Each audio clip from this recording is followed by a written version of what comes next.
Hello student, कैसे हैं? उम्मीद है कि आप अच्छे ही होंगे और आपकी पढ़ाई बेहतर चल ही रही होगी।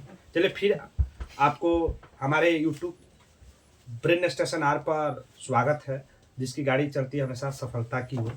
आज हम चर्चा करेंगे संस्कृत का चैप्टर नंबर 4। देखिए, संस्कृत का या चैप्टर नंबर यानी आप अध्याय देखेंगे, यह अध्याय 4 है और इससे ऑब्जेक्टिव सब्जेक्टिव मिला के तो इतना समझिए 5 से 6 नंबर फिक्स है। यहाँ से देखने को मिलेगा, आपको ज़्यादातर देखने को मिलेगा।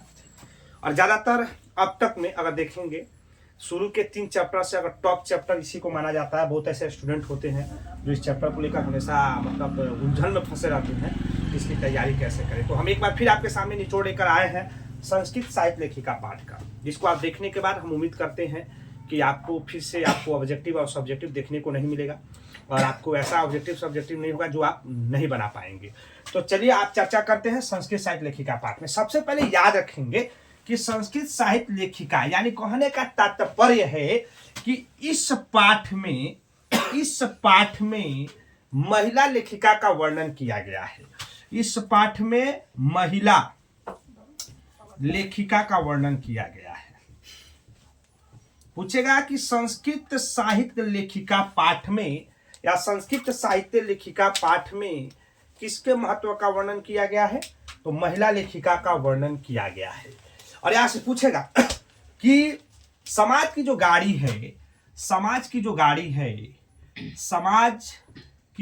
गाड़ी है कैसे चलती है, तो हम जानते हैं कि समाज की गाड़ी पुरुष और महिला के मेल से चलती है। किसके मेल से चलती है? पुरुष और महिला के मेल से चलती है। यानी जिस तरह से समाज की रचना में पुरुष और महिला का विशेष महत्व है, उसी तरह से संस्कृत साहित्य के रचना में भी पुरुष और महिला का विशेष महत्व है। यानी इस चैप्टर में हम पढ़ने का प्रयास करेंगे कि आदिकाल से यानी हम वैदिक सभ्यता से लेकर वर्तमान काल तक जो विशेष महिला लेखिका है उसके बारे में पढ़ने का प्रयास करेंगे। इसमें प्रसिद्ध लेखिकाओं का वर्णन किया गया। इस पाठ को जब हम पढ़ेंगे तो इसमें प्रसिद्ध लेखिकाओं का वर्णन किया गया है। प्रसिद्ध लेखिकाओं का वर्णन किया गया, लेखिकाओं का वर्णन किया गया। याद रखेंगे प्रसिद्ध लेखिका है। तो सबसे पहले हम देखेंगे कि प्रसिद्ध लेखिकाएं कौन कौन सी थी, उसको जानने का प्रयास करेंगे। सबसे पहले हम चर्चा करेंगे वैदिक युग की। वैदिक युग को अगर आप देखेंगे तो वैदिक युग को 2 भागों में बांट देते हैं। यानी वैदिक युग का अगर कुल समय अगर देखा जाए तो 1500 ईसा पूर्व से लेकर 600 ईसा पूर्व तक का माना जाता है। और इसमें ऋग्वैदिक काल और उत्तर वैदिक काल आते हैं। ज्यादातर आप उत्तर वैदिक काल में देखेंगे तो इसमें साहित्यों की रचना आपको देखने को मिलता है। तो वैदिक युग की जब आप बात करेगा तो वैदिक युग को 2 भागों में बांटा गया है। एक पढ़ेंगे आप, एक आप पढ़ने का प्रयास करेंगे ऋग्वैदिक काल। याद रखेंगे ऋग्वैदिक काल का जो समय है वह माना जाता है कब से कब तक, तो 1500 ईसा पूर्व से लेकर 1000 ईसा पूर्व तक। याद रखेंगे ईसा पूर्व तक। अब आपसे पूछेगा कि इस चैप्टर में आपको पूछने का प्रयास करेगा कि ऋग्वैदिक काल में कितने लेखिकाओं के महत्व का वर्णन किया गया है, तो बताएंगे। ऋग्वैदिक काल में जब आप पढ़ेंगे तो आपको पता चलेगा कि 24 लेखिकाओं का वर्णन मिलता है। यहाँ पर एक ऑब्जेक्टिव भी हो जाएगा कि ऋग्वैदिक काल में कितने महिला लेखिका का वर्णन मिलता है, 24। उसके बाद आप पढ़ेंगे उत्तर वैदिक काल में जब आएंगे, उत्तर वैदिक काल, तो उत्तर वैदिक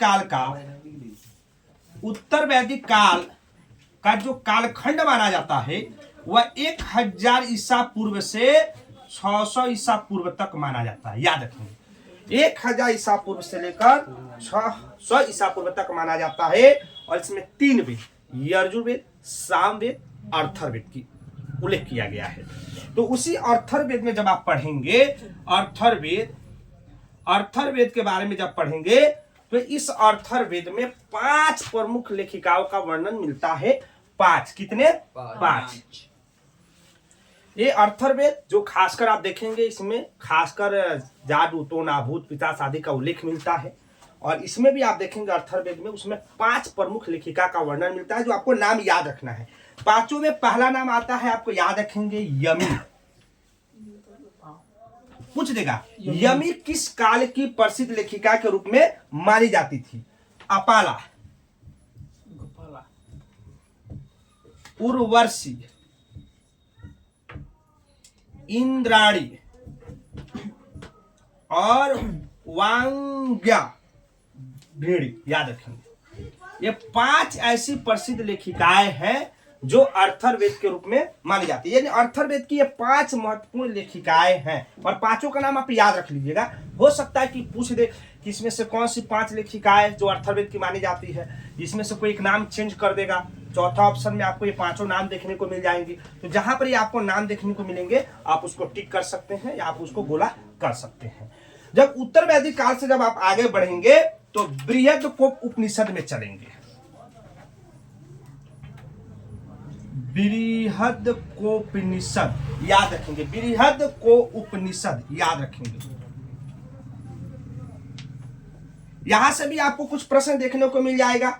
एक यज्ञवल्य याद रखेंगे, इनका नाम यज्ञ याद रखेंगे, नाम क्या था इनका याद रखेंगे, यज्ञवल्क्य याद नाम रखेंगे। क्या रखेंगे? यज्ञवल्क्य याद रखेंगे ये नाम। यज्ञ से याद रखेंगे। इनकी एक पत्नी थी जिसका नाम था मैत्रेयी। इनकी एक पत्नी थी, उन पत्नी का नाम क्या था? मैत्रेयी। याद रखेंगे यज्ञवल्क्य जो थे अपने पत्नी मैत्रेयी को आत्म तत्व की शिक्षा देते हैं। पूछते हैं कि किस उपनिषद में यज्ञवल्क्य अपने पत्नी मैत्रेयी को आत्म तत्व की शिक्षा देते हैं? तो बृहद को उपनिषद में। याद रखेंगे किसमें? बृहद को उपनिषद में। या पूछेगा मैत्रेयी किसकी पत्नी थी या यज्ञवल्क्य की पत्नी कौन थी, तो बहुत सारे आपको ऑब्जेक्टिव यहाँ से देखने को मिल जाएगा। लेकिन एक लाइन में ही आप याद रख लीजिएगा, जैसे आपको ऑब्जेक्टिव बनाए आप उसको लिख सकते हैं कि बृहद को उपनिषद में यज्ञवल्क्य जो अपने पत्नी मैत्रेयी को क्या करते हैं? आत्म तत्व की शिक्षा देते हैं। एक चीज और पूछा, जनक के सभा में, जनक के सभा में प्रसिद्ध कवित्री या लेखिका कौन थी? तो गार्गी का नाम याद रखेंगे। किसका नाम याद रखेंगे? गार्गी का। बहुत टॉप ऑब्जेक्टिव है। देखिए बहुत इसमें से ना बहुत सारे आपको ऑब्जेक्टिव देखने को मिल जाएंगे। इसमें कुट का ऑब्जेक्टिव भरा हुआ है, इसमें हर मतलब पॉइंट ही ऑब्जेक्टिव है। तो ये ऑब्जेक्टिव के मेथड से बहुत ही महत्वपूर्ण है। अगर सबसे ज्यादा अगर ऑब्जेक्टिव आपको इस चैप्टर से कुछ देखने को मिल जाएगा तो जनक के सभा में आपसे पूछ जाएगा। लौकिक संस्कृत साहित्य में चलते हैं। अब अगला आता है हमारा लौकिक संस्कृत साहित्य में। लौकिक संस्कृत साहित्य, तो याद रखेंगे लौकिक संस्कृत साहित्य में जब भी हम पढ़ेंगे तो 40 कवित्रियों में अगर सबसे महत्वपूर्ण पहला स्थान जिसका आता है उसका नाम है विजयंका। याद रखेंगे विजयंका। लौकिक संस्कृत साहित्य में सबसे अगर प्रसिद्ध कोई कवित्री है उसका नाम आता है विजयंका। और विजयंका को लौकिक संस्कृत साहित्य में प्रथम स्थान कहा गया है। इसको किस रंग से समझते हैं? याद रखेंगे श्याम। श्याम का अर्थ होता है काला। क्या याद होता है? काला। याद रखेंगे किस, इसको किस रंग से? तो और लौकिक संस्कृत साहित्य का स्थान कौन सा? प्रथम स्थान है। पूछेगा लौकिक संस्कृत साहित्य में पहला स्थान किसको देखने को मिलता है? तो विजयंका को मिलता है। इनको सर्व शुक्ल सरस्वती भी कहा गया है। सर्व शुक्ल सरस्वती। ये ऑब्जेक्टिव आपको यहां से देखने को मिलेगा। किसने कहा है? यानी सर्व शुक्ल सरस्वती विजयंका को किसने कहा? डांडी ने कहा है। तो देखिए बहुत सारे ऑब्जेक्टिव आपको यहाँ पर देखने को मिल गया। लौकिक संस्कृत साहित्य के प्रसिद्ध लेखिका कौन है, उसका रंग कैसा है, कौन सा स्थान है, किसने इन्हें सर्वशुक्ल सरस्वती कहा है। इससे एक प्रश्न भी आपका बन जाएगा कि लौकिक संस्कृत साहित्य लेखिकाओं के बारे में वर्णन करे। यहाँ से एक प्रश्न देखने को मिल जाएगा, पठित पाठ के आधार पर संस्कृत साहित्य लेखिका का वर्णन करे। तो जितने सारे ऑब्जेक्टिव है यहाँ से आप लिख सकते हैं। या पूछ सकता है वैदिक काल में लेखिकाओं का वर्णन करे, तो वैदिक काल में 24 और अथर्ववेद में 5 आप यहाँ से देख सकते हैं, कंप्लीट कर सकते हैं। याद रखेंगे जब आगे बढ़ेंगे तो कहीं कहीं भी जानकार को आप देखेंगे ना 8वीं शताब्दी में चालुक्य वंश के राजा, याद रखेंगे चालुक्य वंश के राजा थे जिनका नाम बताएंगे क्या है? चालुक्य वंश का राजा जब चंद्रादित्य। चंद्रादित्य के पत्नी के रूप में भी इसका उल्लेख मिलता है। हालांकि अलग अलग रूप में आप इसको देख सकते हैं, विजयंका का आपको उल्लेख देखने को मिल सकता है। अब चलते हैं दक्षिण भारत में। तो जब दक्षिण भारत में आप जाएंगे, दक्षिण भारत में जब आप जाएंगे तो दक्षिण भारत में दो चीजें पढ़ेंगे, दक्षिण भारत की प्रसिद्ध लेखिका और फिर विजयनगर साम्राज्य के बारे में पढ़ेंगे, विजयनगर साम्राज्य के बारे में पढ़ेंगे। तो दक्षिण भारत के प्रसिद्ध लेखिका पूछेगा, एक ऑब्जेक्टिव आपको देखने को मिलेगा कि इनमें से कौन से दक्षिण भारत की प्रसिद्ध लेखिका है, याद रखेंगे। तो दक्षिण भारत की लेखिकाओं में आप नाम याद रखिएगा, शीला भट्टारिका, याद रखेंगे शीला भट्टारिका।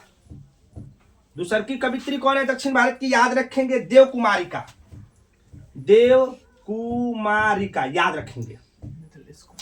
उसके बाद आप याद रखेंगे राम भद्रामा, याद रखेंगे राम भद्रामा याद रखेंगे। ये तीन जो लेखिका है दक्षिण भारत की प्रसिद्ध लेखिका के रूप में मानी जाती है, आप इसको याद रखेंगे, दक्षिण भारत की प्रसिद्ध लेखिकाओं के रूप में इसे माना जाता है। उसके बाद चलते हैं विजयनगर साम्राज्य। आप पढ़ेंगे ना विजयनगर साम्राज्य की स्थापना जब इतिहास में जाएंगे तो हरिहर बुक्का नामक दो भाइयों ने किया था 1336 ईस्वी में, 1336 ईस्वी में हरिहर बुक्का। और इसका पहला वंश संगम वंश के रूप में माना जाता है। संगम वंश इसलिए क्योंकि हरिहर बुक्का के पिता का नाम संगम था, इसलिए अपने पिता के नाम पर उन्होंने पहले वंश की स्थापना कर दी, जिसको हम संगम वंश के नाम से जानते हैं। तो चलिए, विजयनगर साम्राज्य के जो नरेश थे, जो राजा थे, इन्होंने संस्कृत भाषा को संरक्षण प्रदान किया। पूछ देगा कि किस क्षेत्र के राजाओं ने संस्कृत भाषाओं को संरक्षण प्रदान किया था, तो क्या बोलेंगे विजयनगर के राजाओं ने। याद रखेंगे, यहाँ से आपको विजयनगर साम्राज्य देखने को मिलेगा। और यहां से आप याद रखेंगे गंगा देवी का नाम। गंगा देवी के द्वारा एक लिखा गया काव्य है जिसको हम क्या कहते हैं, मधुरा विजयम, याद रखेंगे। क्या याद रखेंगे, मधुरा विजयम। क्या नाम याद रखेंगे, मधुरा विजयम। तो गंगा देवी जो अपने पति की विजय घटनाओं का वर्णन उसमें करती है। तो दो चीज आपको यहाँ पर देखने को मिल जाएगा, मधुरा विजयम आपको देखने को मिल जाएगा। मधुरा विजयम लिख देते हैं, मधुरा विजयम यहां से आपको देखने को मिला। फिर थोड़ा सा चलेंगे तो एक और लेखिका का नाम याद रखेंगे। यहाँ पर एक काव्य पहले था इस काव्य का नाम क्या है, याद रखेंगे चंपू काव्य। और चंपू काव्य की लेखिका कौन है, एक ऑब्जेक्टिव आपको यहां से देखने को मिल जाएगा। तो याद रखेंगे तिरुलंबना, याद रखेंगे तिरुलंबना, याद रखेंगे। ये चंपू काव्य की लेखिकाओं के रूप में माना जाता है। अब थोड़ा सा आगे बढ़ेंगे तो आधुनिक काल की लेखिका, देखिए बहुत इंपोर्टेंट है आधुनिक काल की लेखिका। आधुनिक काल की लेखिका, तो आधुनिक काल की लेखिका में सबसे अगर महत्वपूर्ण किसी का नाम आता है तो उसमें आप याद रखेंगे पंडित क्षमाराव। पंडित क्षमाराव, पंडित क्षमाराव का आप याद रखेंगे 1890 से लेकर और आजादी के बाद तक 1953 तक याद रखेंगे पंडित क्षमाराव का। और इसमें सबसे महत्वपूर्ण जो चीज है इनके द्वारा जो लिखी गई काव्य है वह शंकर चरित्रम है, शंकर चरित्रम। उसके बाद आप दूसरा काव्य इसके बारे में लिखेंगे जो गांधी जी के सत्याग्रह से बहुत प्रभावित थे, तो उन्होंने सत्याग्रह गीता भी लिख दिया, सत्याग्रह गीता। उसके बाद एक और काव्य की उन्होंने रचना की जिसका नाम था मीरा लहरी। मीरा लहरी याद रखेंगे। मीरा लहरी के बाद आप लिखेंगे कथा मुक्तावली। उसके बाद आप इस तरह की चीजें याद करके विचित्र याद रखेंगे, विचित्र याद रखेंगे, परिषद यात्रा, परिषद यात्रा, ये सब पंडित क्षमाराव के द्वारा लिखा गया। ग्राम ज्योति, क्या याद रखेंगे, ग्राम ज्योति, यह पंडित क्षमाराव के द्वारा लिखा गया कुछ काव्य है। शंकर चरित्रम, सत्याग्रह गीता, मीरा लहरी, कथा मुक्तावली, विचित्र, परिषद यात्रा और ग्राम ज्योति। बहुत ही एक तो निश्चित है कि आपको यहाँ से ऑब्जेक्टिव देखने को मिलेगा ही मिलेगा, एक नंबर फिक्स है, आज ही लिख लीजिए, एक नंबर यहाँ से फिक्स है पंडित क्षमाराव के बारे में। और एक प्रश्न भी इससे आपसे पूछ सकेगा कि पंडित क्षमाराव पर टिप्पणी देंगे, पंडित क्षमाराव के बारे में आप क्या जानते हैं, तो बस पंडित क्षमाराव के बारे में इस चीजें आप लिख सकते हैं। अंत में जब आप पढ़ेंगे तो वर्तमान लेखिका के बारे में पूछता है, किसके बारे में पूछता है, वर्तमान लेखिका। तो वर्तमान लेखिका में आप याद रखेंगे, पहला नाम आप याद रखेंगे वर्तमान लेखिका में पुष्पा दीक्षित। पुष्पा दीक्षित पूछ देगा कि पुष्पा दीक्षित किस काल की प्रसिद्ध कवित्रियों के रूप में मानी जाती है। वनमाला भावालकर याद रखेंगे, और अंत में याद रखेंगे मिथिलेश कुमारी मिश्र। मिथिलेश कुमारी मिश्र। बस इससे ज्यादा आपको देखने की आवश्यकता नहीं है, संपूर्ण निचोड़, और इससे बाहर इस चैप्टर से आपको ऑब्जेक्टिव देखने को नहीं मिलेगा। संस्कृत साहित्य लेखिका पाठ में आप पढ़ेंगे महिला लेखिका का वर्णन किया गया है, बतलाया गया है। सिख समाज की गाड़ी पुरुष और महिला के साथ चलती है। संस्कृत साहित्य में भी इनका विशेष महत्व है। इस चैप्टर में प्रसिद्ध लेखिकाओं का वर्णन किया गया है। वैदिक युग के बारे में ऋग्वैदिक काल में 24 लेखिकाएं, अथर्ववेद में आप पढ़ेंगे तो 5 लेखिकाएं, जिसमें 5 लेखिकाओं का नाम इसमें दिया गया है, आप देख लेंगे।